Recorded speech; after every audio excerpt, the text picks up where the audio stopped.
So this is a default application what we have created. These are the default files. It is automatically generated. We have a weather forecast information. Here we have controller. In this controller we have a data and we have a get for this data. So now let's run and check what this is printing.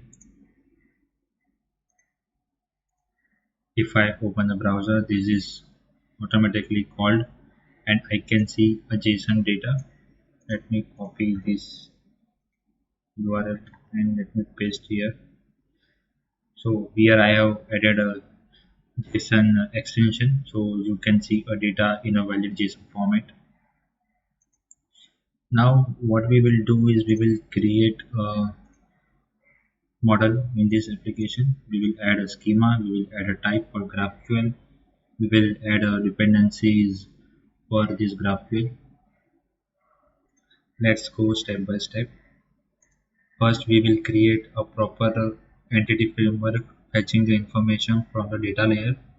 Here I will not use a database, but I will mock some data in my data layer. So let's first create a model. I will add a model folder. I will add a services folder.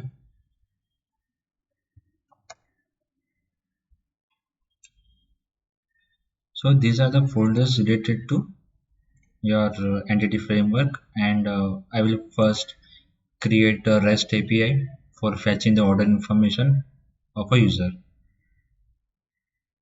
So for the time saving, I will quickly add these models here.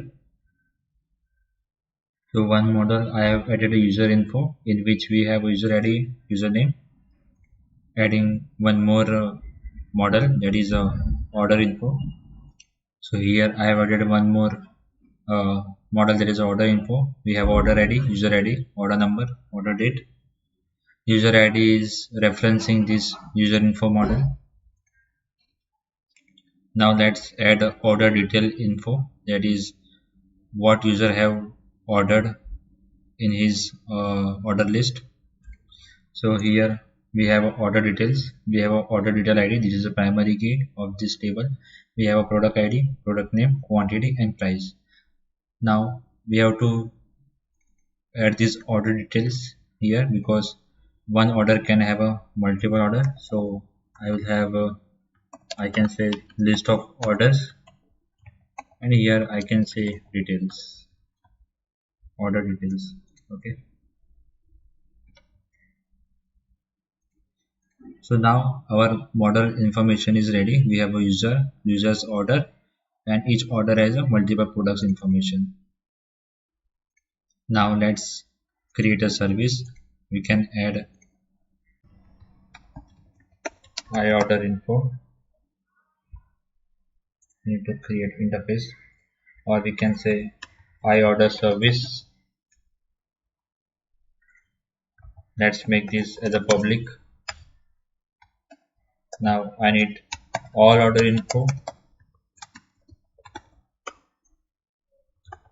get all orders, and I need to pass user ID.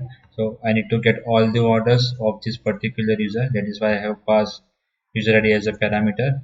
Now suppose I want to fetch particular order. I will say get order by ID. Here I will get only one single record, and here I will say string order number. So we will pass both the parameters, user ID and the order number. So I will get a single order of that particular user, and here I will get all orders of that particular user. Now I will create actual order service class, and I will inherit this I order service.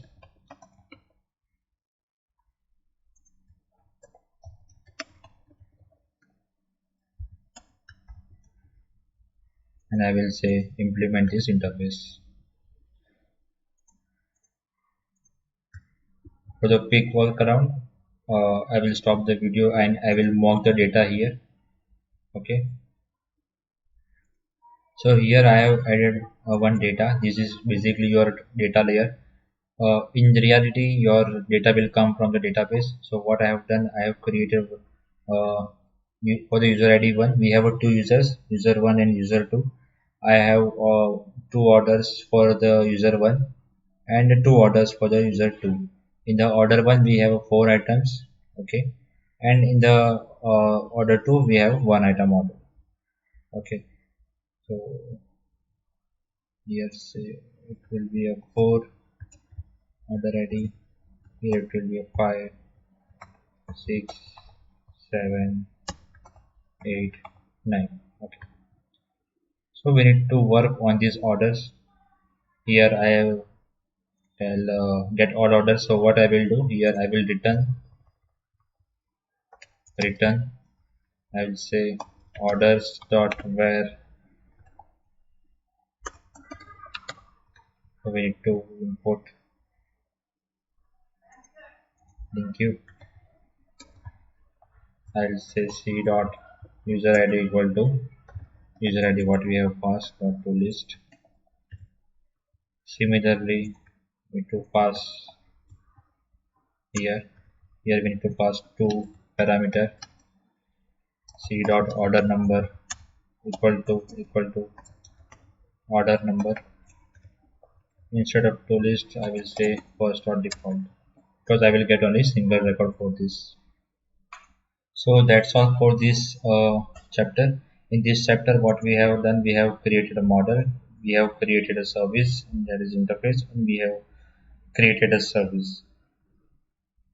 In the next chapter, what we will do, we will create a controller for this order information, and we will configure this our startup class to make it run and make it visible in the browser. So in reality, how API works, we will see in the next chapter.